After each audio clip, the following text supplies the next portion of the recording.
আমাদের বাড়িতে দুর্গাপুজো হয়। সেই পুজোতে প্রত্যেকটা আত্মীয় স্বজনকে বলা হয়, কেউ বাদ যায় না। সবাই উপস্থিত হয়। খুব আনন্দ হইচই করে কেটে যায় ৫-৬টা দিন। চতুর্থী, পঞ্চমী, ষষ্ঠী, সপ্তমী, অষ্টমী, নবমী, এই কটা দিন বেশ আনন্দে কেটে যায়।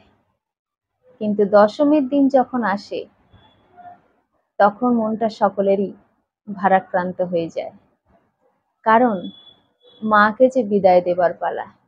তারপর দশমীর পরের দিন আমরা সমস্ত আত্মীয় স্বজন এক জায়গায় বসলাম গল্পগুজব করব বলে।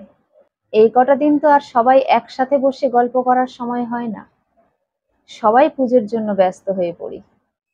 তাই আমরা প্রত্যেক বছর একাদশীর দিন সবাই মিলে জড়ো হয়ে গল্প করতে বসি। আমার বাবা আর আমার পিসিমা, দুই ভাই বোন, আমরা সবাই মিলে আমার পিসিমাকে ধরলাম, বললাম তুমি একটা গল্প বলো। পিসিমা বলতে রাজি হচ্ছিল না। সবাই মিলে চেপে ধরতে আমার পিসিমা রাজি হলো। আমার পিসিমা বলল, আমি কোনো গল্প বলবো না, আমার জীবনের সত্যি ঘটনাটাই বলবো। এত মানুষের মধ্যে আমার বাবাই শুধু একা অনুপস্থিত ছিল, কারণ বাবার খুব দরকারি একটা কাজ পড়ে যাওয়াতে ওই সময় বাবা বাড়িতে ছিল না। বাবা বাদে সবাই ছিলাম। তাই আমার পিসিমা তার ছোটবেলার গল্পটা বলতে সাহস পেয়েছিল। হয়তো বাবা থাকলে পিসিমা সেটা বলতে পারতো না। আমার পিসিমা আমার বাবাকে খুব শ্রদ্ধা করে, ভক্তি করে, ভালোবাসে এবং ভয়ও পায়, যেটা আজকের যুগের ভাই বোনদের মধ্যে বড্ড অভাব। আজকের যুগে দাদাদের, দিদিদের দেখে কোনো ভাই বোন ভয় পায় না, আর সেই জন্যই এত উশৃঙ্খল হয়ে যায় ভাই বোনেরা।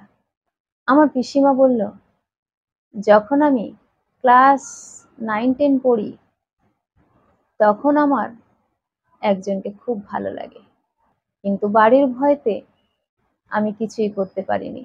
তবে দেখলাম আমি, যাকে আমার ভালো লাগে সে নিজেই আমাকে প্রস্তাব দিল, কিন্তু আমি সেখানে আনন্দিত না হয়ে ভয় পেয়ে গেছিলাম। বাড়িতে এসে বলেছিলাম, বাড়ির সবাই আমাকে খুব সাবধান করে দেয়। বাড়িতে দাদার দেখে ভীষণ ভয় ছিল বলে এই ধরনের কোনো কাজ ইচ্ছে হলেও করতে পারতাম না।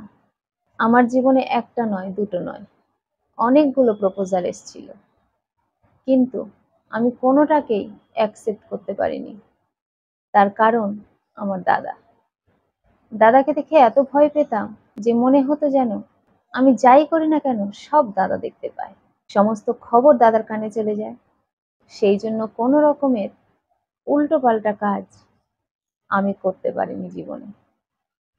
তখন মনে হতো এইরকম জীবন ভালো লাগে না, না পারছি কারোর সঙ্গে মন খুলে হাসতে।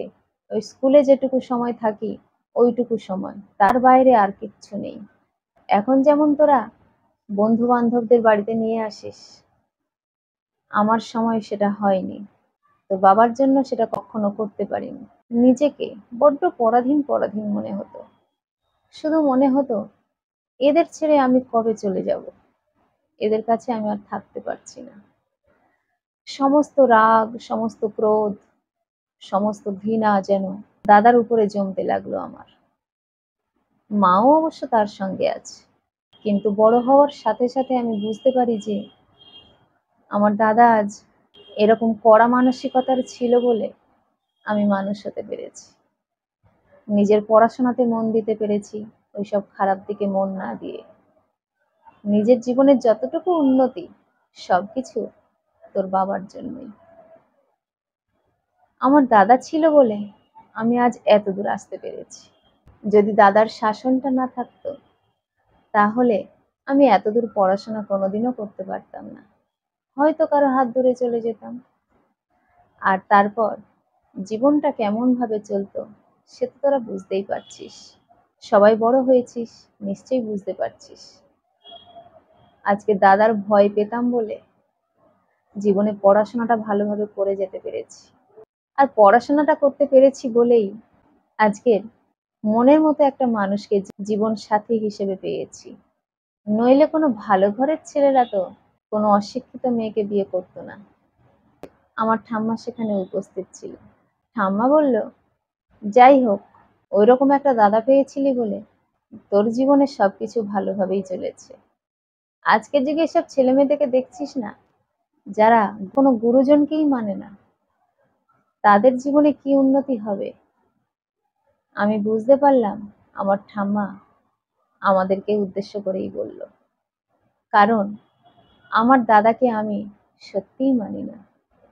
আমার দাদা আমার শাসন করতে এলে তার মুখের ওপর দু চারটে কথা বলে দিই, তার উপরে আমার মাও আমার সাথ দেয়, যার ফলে আমার জীবনে অনেক সমস্যা তৈরি হয়েছে। এই ব্যাপারটা হয়তো আমি এতদিন বুঝতে পারিনি, কিন্তু পিসিমার গল্প শোনার পর এখন যেন একটা অপরাধ বোধ আমাকে গ্রাস করছে। আমার দাদা আমার পাশেই ছিল বসে। সে বলল, ঠাম্মা তুমি ঠিক বলেছ, এটা তোমার নাতনিকে বোঝাও। জীবনে তো আমাকে কোনো গুরুত্বই দেয় না, একটা কথা বললে 10টা কথা শুনিয়ে দেয়। আমার পিসিমা হাসতে হাসতে বলল, আরে বাবু, ওর তো কোনো দোষ নেই। যদি দোষ থেকে থাকে সেটা তোর মায়ের। তোর মা তাকে শাসন করতে পারেনি, বরং তুই যদি শাসন করিস তোর মা তোকেই বকে। তাহলে তোর বোন কেন তোকে পাত্তা দেবে? তোর বোন কেন তোকে ভয় পাবে? এগুলো তো মায়েদের শিক্ষা, যে দাদা দিদি উপরে যেই থাকুক না কেন, তারা শাসন করলে সেই শাসনকে গুরুত্ব দিতে হয়। দিদি দাদা যখন বকা দেবে, মাথা নিচু করে থাকতে হয়, মুখে মুখে কথা বলতে নেই। এইটা তোর মা কোনোদিনও তো শেখায়নি তোর বোনকে, তাই তোর বোন তোকে পাত্তা দেয় না। তাই এটার জন্য তোর বোনকে দোষ দিয়ে কোনো লাভ নেই। আমার মাও সেখানে উপস্থিত ছিল। আমার মা একটা কথাও বলতে পারল না, কারণ আমার মা খুব ভালো করেই জানে আমার বাবাকে আমার পিসিমা কতটা ভয় পায়, কতটা সম্মান করে। কিন্তু এখন আমার নিজের ওপর ভীষণ রাগ হচ্ছে।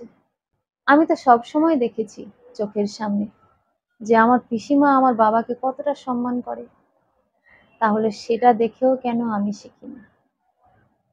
হ্যাঁ, আমার মা আমাকে শেখাতে পারেনি, সেটা তো ঠিকই, কিন্তু আমি যত বড় হয়েছি এটা আমার বোঝা উচিত ছিল, এটা আমার শেখা উচিত ছিল, অন্তত আমার পিসিমাকে দেখে। এত আনন্দের মাঝেও আমার মনটা যেন একটু খারাপ হয়ে গেল। কিন্তু আমি এখন থেকে বুঝতে পেরেছি যে আমার ভুলগুলো কোথায়, আমার অন্যায়গুলো কোথায়। আমি সঙ্গে সঙ্গে আমার দাদাকে বললাম, এখন থেকে তোকে আমি ভয় পাবো দাদা, এখন থেকে তোর মুখে মুখে আমি আর কথা বলবো না। আমার পিসিমা বলল, ছেলে মেয়েরা পরিবেশ থেকেই শেখে বেশি, কারণ পরিবেশটাকে সে যেমন ভাবে দেখে তেমন ভাবে নিজেকে তৈরি করে।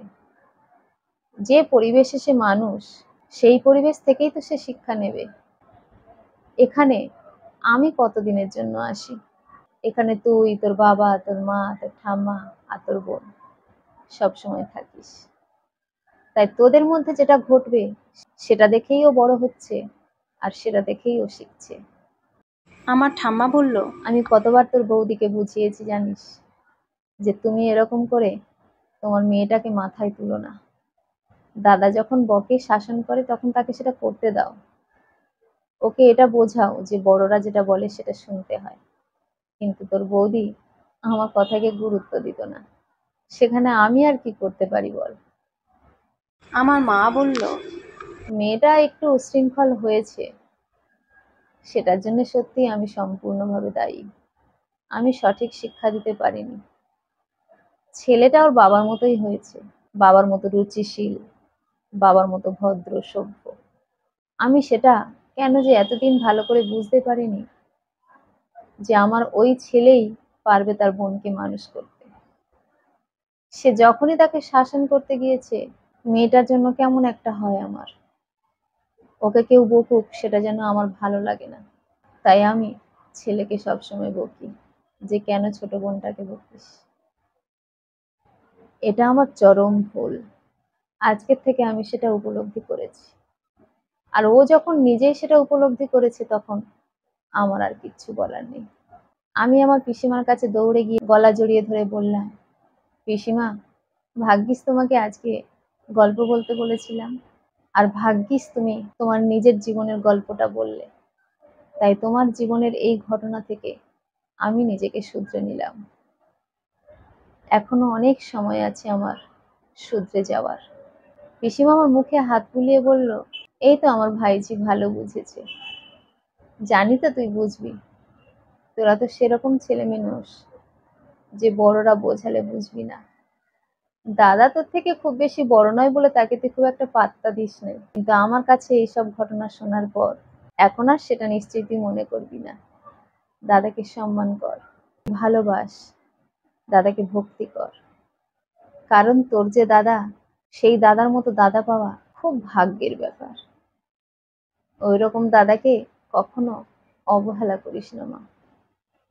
কলমে ও কণ্ঠে সোমা।